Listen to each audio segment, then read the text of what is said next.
Hi viewers, welcome to சரவேக் channel. நான்கோல் வேக்கிங் வீடியோவில் ஜீப்ராங்கிற ஒரு தெலுங்கு படத்தோட ரிவ்யூ தான் பார்க்க போகிறோம். அதுக்கு முடியும் சில சப்ஸ்கிரைப் இல்லையா, கீழே உள்ள இருக்கிற சப்ஸ்கிரைப் பண்ண பண்ணுங்கள், கூடவே பெல் பட்டனையும் பண்ணுங்கள். அப்போ தான் நான் போகிற வீடியோ ஒன் நோட்டிஃபிகேஷனாக வரும். அப்போ தான் இதோட மிஸ் பண்ணால் பார்க்கலாம். நீங்கள் நம்ம சேனலில் பார்க்குற முக்கால்வாசி பேர் சப்ஸ்கிரைப் பண்ணாமலே பார்த்துட்ருக்கீங்க. தயவுசெய்து சப்ஸ்கிரைப் பண்ணிட்டு வீடியோ பாருங்கள். ஜீப்ரா இந்த படத்தை ஈஸ்வர் கார்த்திக் இயக்கியிருக்காரு. இந்த படம் ஒரு க்ரைம் த்ரில்லர் ஜானரில் எடுக்கப்பட்ட படம். இந்த படத்தில் சத்யதேவ், தனஞ்சயா, பிரியா பவானி சங்கர், சத்யராஜ், சத்யா இன்னும் பல நடிச்சிருக்காங்க. இந்த படம் இப்போ தேட்டரில் ரிலீஸ் ஆகிருக்கு, செக் பண்ணி பாருங்கள். இப்போ அவங்க இந்த படத்தோட கதை என்னன்னு பார்ப்போம். இந்த படத்துடைய கதையை பார்த்தோம்னாக்கா, படத்தில் ஹீரோ சத்யதேவும் பிரியா பவானி சங்கரும் லவ் பண்ணுறாங்க. 2 பேருமே தனித்தனி பேங்க்கில் வேலை பார்க்குறாங்க.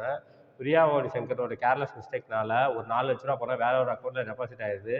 அதை ஹீரோ வந்து 1 ஹவரில் பேங்க் ஃப்ராட் பண்ணி ரெக்கவர் பண்ணி கொடுக்குறாரு. அதோட இந்த பிரச்சனை முடியாமல் வில்லனோட அக்கௌண்ட்லேருந்து 5 கோடி ரூபா காணாமல் போயிடுது. அதை ஹீரோட்ட வந்து 4 நாளில் ரெக்கவர் பண்ணி கொடுக்க சொல்கிறாரு. அப்படி நீ ரெக்கவர் பண்ணி தரலனாக்க உங்கள் அம்மாவை கொண்டு வந்து மிரட்டுறாரு. கடைசியில் ஹீரோ வந்து அந்த 5 கோடி ரூபா ரெக்கவர் பண்ணி கொடுத்தாரா இல்லையா, அம்மாவை காப்பாற்றினாரா இல்லையா, இதுக்கப்புறம் அந்த சுவாரஸ்யமான விஷயங்கள் தான் படத்தோட மொத்த கதையே. இந்த படத்தோட லென்த் பார்த்தோம்னா கிட்டத்தட்ட 2.25 மணி நேரம் ஓடுது. கொஞ்சம் லென்த்தான படம் தான். இந்த படம் பார்த்தோன்னே எனக்கு ஞாபகம் வந்து மணி ஹிஸ்ட். அதில் வந்து எப்படி பேங்க் ராபரி பண்ணுவாங்க, ரொம்பவே சூப்பராக இருந்திருக்கும். அடுத்து பார்த்தீங்கன்னாக்கா இப்போ லேட்டஸ்ட்டாக வந்து மலையாள படம் வந்திருக்கு, துல்கர் சல்மானோட லக்கி பாஸ்கர். அதுவும் ஒரு பேங்க் ஃபினான்ஷியல் ஃப்ராட் பண்ணுறது எப்படின்னு சொல்லிட்டு காட்டியிருப்பாங்க. அதுவும் ரொம்ப சூப்பராக இருந்துச்சு. அதுக்கு அடுத்தது ஜீப்ராவும் ரொம்பவே சூப்பராக இருந்துச்சு. இந்த படத்தில் வந்து விறுவிறுப்பாக தான் போவோம். இந்த படத்தில் வந்து வில்லனுக்கு ஒரு ஃப்ளாஷ்பேக்கு, சத்யராஜுக்கு ஒரு ஃப்ளாஷ்பேக்னு சொல்லி ஃப்ளாஷ்பேக் போர்ஷன் நிறையா வச்சுருக்காங்க. அப்போ மட்டும்தான் படம் கொஞ்சம் ஸ்லோவாக போகுது, போர் அடிக்க ஆரம்பிக்குது. மற்றபடி படம் வந்து அந்த பேங்க்கில் எப்படி கொள்ளையடிக்கிறாங்க, எப்படி திருப்பி அந்த பணத்தை வைக்கிறாங்க, அதெல்லாம் பார்க்கும்போது ரொம்பவே இன்ட்ரெஸ்ட்டாக இருந்துச்சு. இந்த படத்தில் வில்லனுக்கு வந்து ஸ்ட்ராங்கான ரோல் கொடுத்துருக்காங்க. தனஞ்சயாவுக்கு வந்து செம ஸ்ட்ராங்கான ரோல் கொடுத்துருக்காங்க. சூப்பராக டிசைன் பண்ணியிருக்காங்க. அதெல்லாம் பார்க்கும்போது சூப்பராக இருந்துச்சு. தனஞ்சயா வந்து ஒரு காலத்தில் வந்து கேங்ஸ்டராக இருந்திருப்பார். அதுக்கப்புறம் எல்லாத்தையும் விட்டுட்டு வேற ஒரு ஃபீல்டில் போயிடுவார். அது ஃப்ளாஷ்பேக்லாம் பார்க்கறதுக்கு ரொம்ப நல்லா இருந்துச்சு. தனஞ்சயாவோட ஒய்ஃபுக்கு ஒரு ஃப்ளாஷ்பேக் வச்சுருப்பாங்க. அதெல்லாம் பார்க்கும்போது கொஞ்சம் போர் அடிக்க ஆரம்பிச்சிச்சு. ஒரு சாங் வச்சுருப்பாங்க. அதெல்லாம் பார்க்கும்போது கொஞ்சம் போர் அடிக்க ஆரம்பிச்சிச்சு. மற்றபடி அந்த ஃபினான்ஷியல் பேங்க்கில் எப்படி கொள்ளையடிக்கிறாங்கலாம் ரொம்ப விறுவிறுப்பாக போணுச்சு. இந்த படத்தில் பெர்ஃபார்மன்ஸ் வைஸ் பார்த்தோம்னாக்கா, பெர்ஃபார்மன்ஸ் வைஸ் எல்லாமே சூப்பராக பண்ணிட்டாங்க. சத்யதேவ் படத்தில் ஹீரோவாக ஆக்ட் பண்ணியிருப்பார். அவரோட ஆக்டிங் ரொம்ப அல்டிமேட்டாக இருந்துச்சு. அந்த பணம் 4 லட்ச ரூபா பணம் ரெக்கவர் பண்ணி கொடுக்குறது சும்மா விறுவிறுப்பாக சூப்பராக இருந்துச்சு. அப்புறம் 5 கோடி ரூபா பணம் வந்து கடைசி செகண்ட் வரையும் விறுவிறுப்பாக கொண்டு போயிருப்பாங்க. அதெல்லாம் பார்க்கும்போது ரொம்பவே நல்லா இருந்துச்சு. அது தனஞ்சயா வந்து பெனிட்டார்னு சொல்லலாம். அவரோட வில்லன் நெகட்டிவ் ரோலில் பண்ணியிருப்பார்.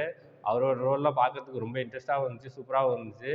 அவரால் என்ன வேணால் பண்ண முடியும் பேங்க்கில். அந்தளவுக்கு ஒரு செல்வாக்கான ஆள். ஒரு பேங்க் ஃப்ராட் பண்ணுற மாதிரி ஒரு ஆள் சூப்பராக பண்ணியிருந்தார் தனஞ்சயா. அடுத்து பிரியா பவானி சங்கர் படத்தில் ஹீரோயினாக ஆக்ட் பண்ணியிருப்பாங்க. ஹீரோவுக்கு சப்போர்ட்டிங்காக ஆக்ட் பண்ணியிருப்பாங்க. படம் ஸ்டார்டிங்லேருந்து எண்டு வரைக்கும் வருவாங்க. அவங்களோட ரோல் சூப்பராக இருந்துச்சு. அடுத்து சத்யராஜ் வந்து ஒரு சென்னையில் வந்து மோர் மார்க்கெட்டில் ஒரு ஆளாக இருப்பார். ரொம்ப லோக்கலான ஆளாக இருப்பார். ஆனால் அவருக்கு வந்து ஷேர் மார்க்கெட்லேருந்து ஹார்ஸ் ரைடிங்கில் பந்தய கட்டுறதுலேருந்து எல்லாமே ஒரு அத்துப்படியாக இருக்கும். அவரோட ஆக்டிங் ரொம்பவே நல்லா இருந்துச்சு. சூப்பராக ஆக்ட் பண்ணியிருப்பார். அடுத்து சத்யா காமெடிக்கு பண்ணியிருப்பார். ஹீரோவுக்கு சப்போர்ட்டிங் ரோலாக ஆக்ட் பண்ணியிருப்பார். அவரும் ஹீரோவுக்கு சப்போர்ட்டிவாக கடைசி வரையும் இருப்பார். அவரோட ஆக்டிங் சூப்பராக இருந்துச்சு. அடுத்து சுனிலோட ஆக்டிங் வந்து ரொம்பவே நல்லா இருந்துச்சு. ஒரு காமெடியாகவும் ஆக்ட் பண்ணியிருப்பார். ஒரு நெகட்டிவ் ஷேடில் உள்ள ஆக்டிங்கும் பண்ணியிருப்பார். அவரோட ஆக்டிங் ரொம்பவே நல்லா இருந்துச்சு. மொத்தத்தில் இந்த படம் பார்க்கலாமா வேணாமா அப்படின்னாக்க, இந்த படம் வந்து ஒரு சூப்பரான படம். One time watchable. எல்லாரும் போய் தியேட்டரில் போய் என்ஜாய் பண்ணுங்கள். இந்த படத்தோட டியூரேஷன் பார்த்தோம்னாக்கா 2 hour 45 minutes வருது. First half average, second half average. மொத்தத்தில் இந்த படம் எப்படி இருக்குன்னா, இது ஒரு சூப்பரான படம். எல்லாருமே தியேட்டரில் போய் என்ஜாய் பண்ணுங்கள். இந்த படத்துக்கு என்னோட மார்க் 5க்கு 3.5 தருவேன்.